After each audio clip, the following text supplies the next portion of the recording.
Kediri merupakan tempat di mana orang mengenalnya sebagai kota tahu, dan di Kediri terdapat monumen terkenal yang disebut Simpang Lima Gumul.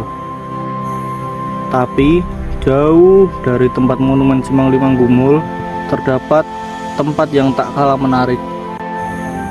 Kenalin, tempat itu adalah Gua Maria Lourdes Pusarang, adalah salah satu tempat yang menarik terutama bagi umat Katolik.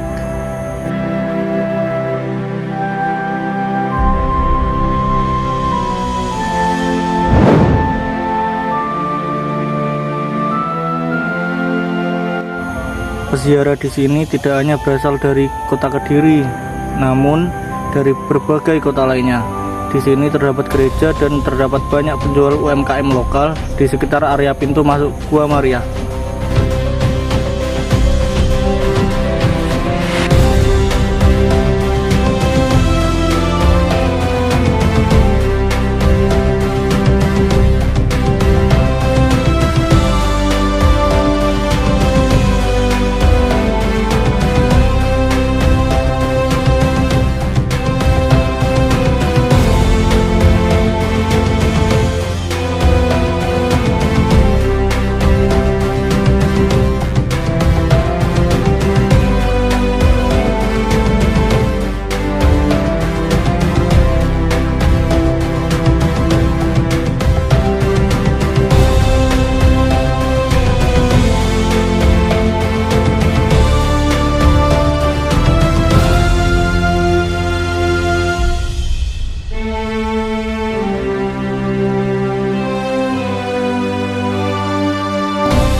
Nama saya Romo Dukun.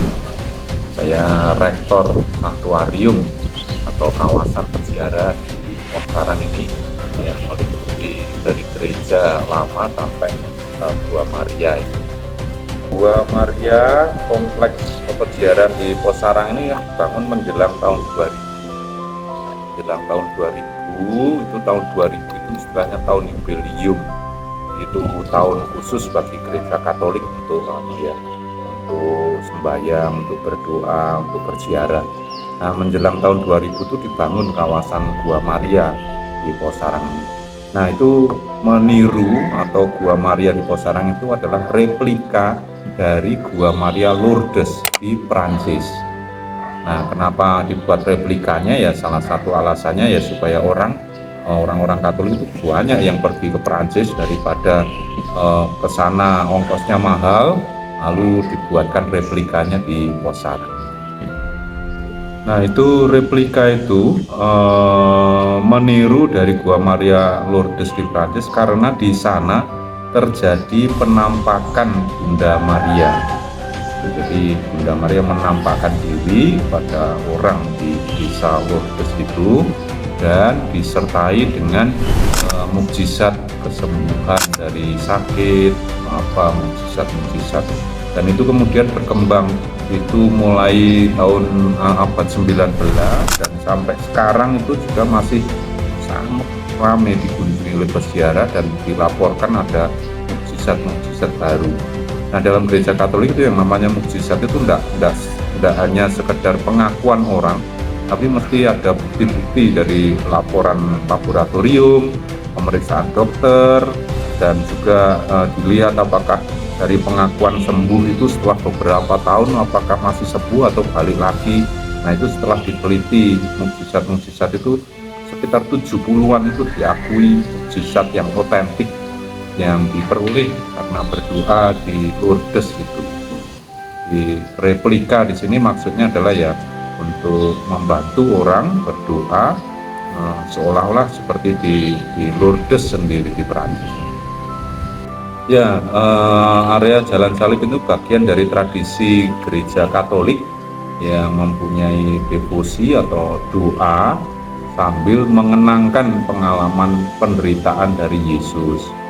Kalau di gereja-gereja pada umumnya itu Jalan Salib itu dirupakan dalam dua dimensi gambar, lukisan atau relief. Nah, yang di sini dirupakan menjadi tiga dimensi, jadi patung dan dibesarkan.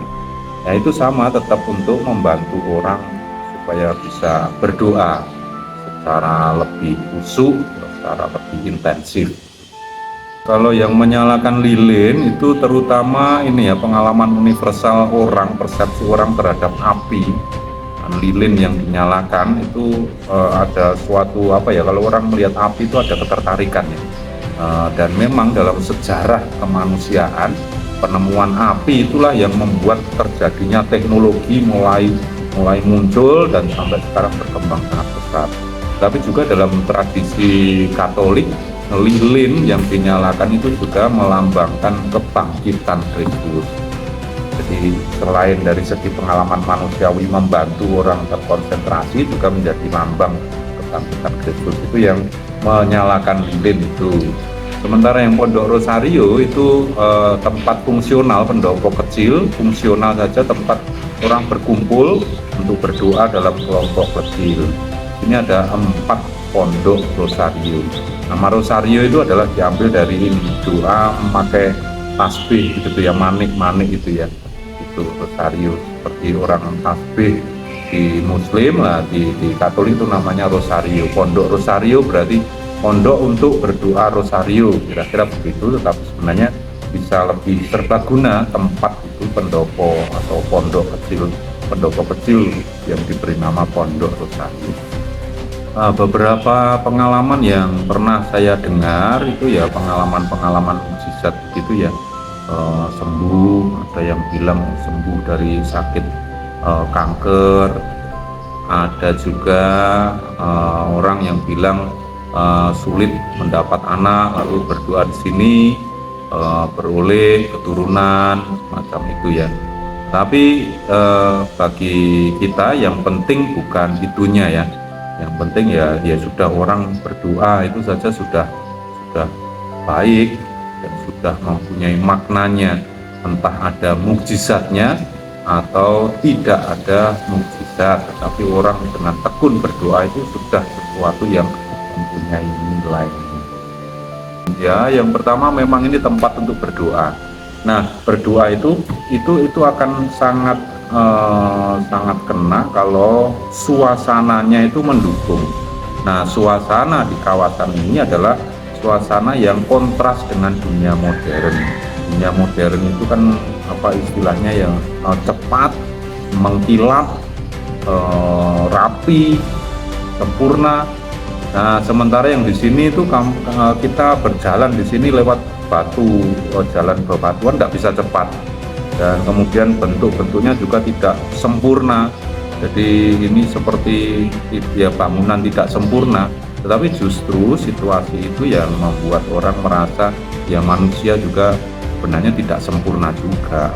Itu kan mimpinya orang-orang modern, pengen sempurna, tapi sesungguhnya itu kan kita tidak pernah kesempurnaan. Jadi yang suasana di sini seolah-olah mengatakan, datang saja di sini, tidak ada masalah, keadaan apapun kamu boleh datang di sini untuk berdoa. Nah, itu saya kira suasana yang menerima keadaan apapun itu yang sangat membantu orang untuk berdoa. Walaupun keadaan tidak sempurna, hidup itu penuh kerentanan, tidak kuat tetapi lemah, itu ya silakan datang.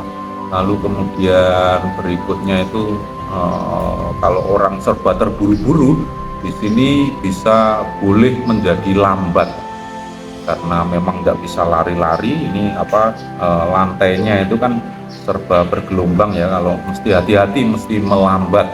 Jadi orang boleh datang ke sini tidak sempurna dan menjadi lambat, lalu kemudian bisa menarik nafas lega. Nah, setelah itu mengalami kesegaran dan baru kembali pulang ke kehidupan modern, kehidupan yang serba mencekam. Saya kira itu undangan sejenak mengambil nafas.